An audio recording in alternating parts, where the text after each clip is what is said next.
Hello everyone, welcome to study with Sumita. आज मैं आप लोगों के लिए लेकर आई हूँ पीजीटी एजुकेशन क्लास का फर्स्ट चैप्टर यूनिट वाइज। जैसे कि लास्ट वीडियो में मैंने आप सबके लिए बताया था कि मैं पीजीटी एजुकेशन का पूरा सिलेबस अपने चैनल पर आपको कराने वाली हूँ। वो भी सारी क्लासें फ्री होंगी और विद प्रीवियस ईयर पेपर के।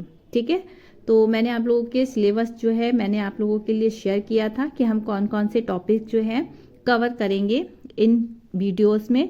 तो आज उसका यूनिट फर्स्ट का फर्स्ट टॉपिक है हमारा शिक्षा। शिक्षा क्या है, ठीक है, तो इसके बारे में हम जानते हैं। तो देखिए, शिक्षा क्या है। शिक्षा एक आंग्ल भाषा में अगर कहें तो इसको एजुकेशन कहते हैं। और एजुकेशन शब्द की उत्पत्ति जो बताई गई है वह लैटिन भाषा के एडुकेडम या फिर कह सकते हैं एडुसियर या फिर एडुकेयर। तो ये तीन शब्द आपको ऑप्शन में मिल सकते हैं, या तो एडुकेटम या फिर एडुसियर या फिर एडुकेयर। ठीक है, इन शब्दों से जो है एजुकेशन शब्द की जो है उत्पत्ति मानी जाती है। ठीक है, एडुकेडम का अर्थ क्या होता है, तो एडुकेडम जो होता है शिक्षित करना। इसमें जो ए है ना, ई का अर्थ बताया गया है अंदर से। ठीक है, जाने कि हम अपनी स्कूल कॉलेजों में जो भी शिक्षा प्राप्त करते हैं, हमारे टीचर्स जो हैं हमें पढ़ाते हैं, तो अगर वो जो पढ़ा रहे हैं ना, तो वो जो हम सीख रहे हैं वो तो जो हमने उन्होंने कहा हमने सुना, ठीक है, सीख लिया। लेकिन कुछ चीज़ें हमें अंदर से, हमारे अंदर से आती हैं, कुछ चीज़ें हम अपने अंदर से सीखते हैं। तो यहाँ पर शिक्षा का अर्थ बताया गया है। ए का मतलब है अंदर से और डुको का अर्थ होता है आगे बढ़ना, यानी कि विकास होना। जब हमारा अंदर से किसी चीज़ के लिए हमें ज्ञान प्राप्त होता है और हम किसी चीज़ के लिए आगे बढ़ते हैं, ठीक है, तो हमारा विकास होता है। तो उसे कहते हैं अंदर से विकास होना। जैसे कि प्रत्येक व्यक्ति के अंदर जन्म से ही कुछ जन्मजात प्रवृत्तियां पाई जाती हैं। हर व्यक्ति, देखिए, जब भी कोई बच्चा जन्म लेता है तो उसके अंदर अलग अलग प्रवृत्ति, यानी कि अलग अलग आप देखेंगे आदतें होती हैं। हर बच्चा जन्म से जो है एक समान नहीं होता। कोई भी समाज में कोई भी व्यक्ति एक समान नहीं है, उसके अंदर बहुत सारी प्रवृत्तियां अलग अलग हैं। इसी प्रकार से एक व्यक्ति के अंदर जन्म से ही कुछ जन्मजात प्रवृत्तियां होती हैं। जैसे कि व्यक्ति वातावरण के संपर्क में आता है। जैसे कि अब भाई बच्चे ने जन्म लिया तो वो उसको अपनी फैमिली, यानी कि एक इन्वायरमेंट में आया है ना, एक वातावरण में आया, और वैसे ही वैसे उसकी जन्म शक्तियां जो है विकसित होने लगती हैं। तो यहाँ पर शिक्षा का अर्थ क्या बताया है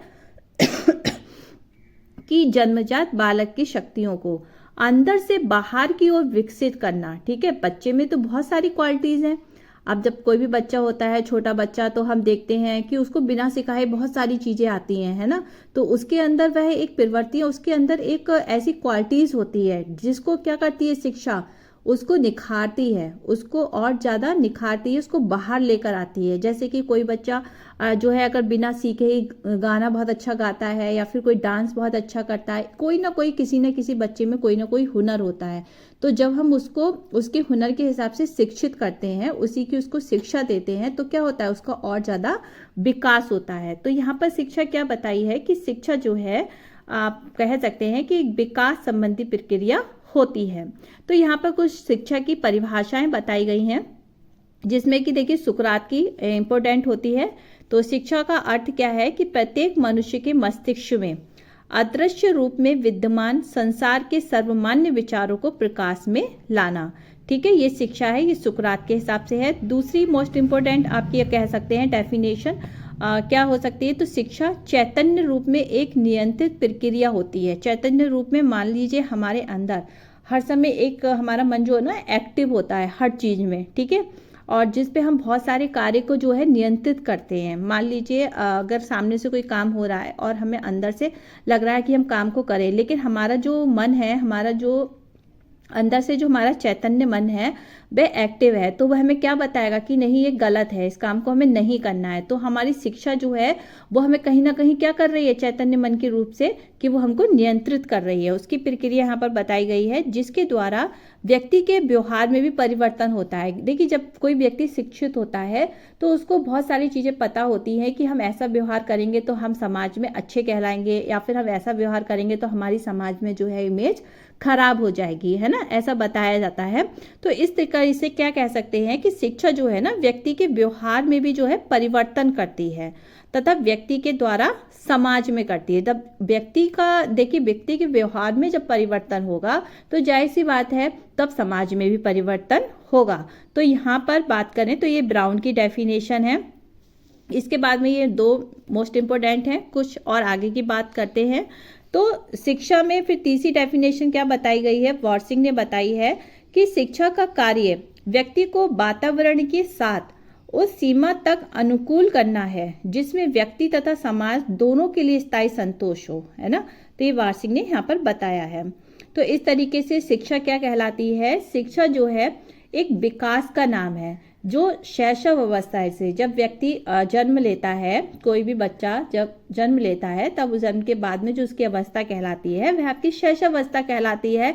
और प्रौढ़ अवस्था तक, जब तक वह वृद्ध अवस्था तक जो है रहता ही है उसका विकास। तो व्यक्ति अपनी शैशव अवस्था से लेकर प्रौढ़ अवस्था तक जो भी चीज़ें सीखता रहता है। देखिए, कुछ औपचारिक रूप में सीखते हैं, कुछ अनौपचारिक रूप में सीखते हैं, जिनके बारे में अभी हम आगे चल के बात करेंगे। तो ये सारी चीज़ें जो है शिक्षा ही कहलाती है। तो तभी कहा जाता है कि शिक्षा जो है एक जीवन पर्यंत चलने वाली प्रक्रिया होती है, ठीक है, जिसमें मानव अपने आवश्यकता अनुसार भौतिक, सामाजिक, आध्यात्मिक वातावरण के अनुकूल इसको बना लेता है। ठीक है, तो आज का हमारा टॉपिक इतना ही है, जिसके बारे में हमने शिक्षा क्या है इसके बारे में डिस्कस किया। कल का हमारा सेकंड टॉपिक होगा औपचारिक शिक्षा। ठीक है, औपचारिक शिक्षा क्या होती है। तो अगर वीडियो अच्छा लगा हो तो प्लीज़ कमेंट जरूर करिएगा और शेयर कर दीजिएगा। चैनल पर पहली बार आए हैं तो सब्सक्राइब जरूर कर दीजिएगा। कल फिर मिलती हूँ नेक्स्ट वीडियो में नेक्स्ट टॉपिक के साथ। तब तक के लिए बाय बाय, टेक केयर।